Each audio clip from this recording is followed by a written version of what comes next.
Hi friends, welcome back to my channel. In today's video, I'm going to guide you step by step how to set song as ringtone on Samsung Galaxy Z Fold 7. If you're new here, make sure to hit that subscribe button and give this video a thumbs up. It really helps the channel grow. Let's dive right in. Step 1. Unlock your Galaxy phone and open the Settings applications.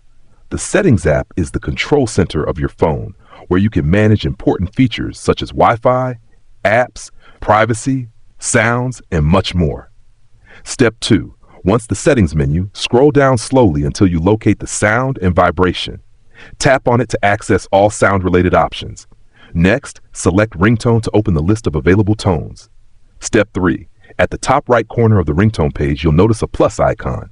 Tap this icon to add your own music file. Your phone will now display songs stored in your internal storage or music folders.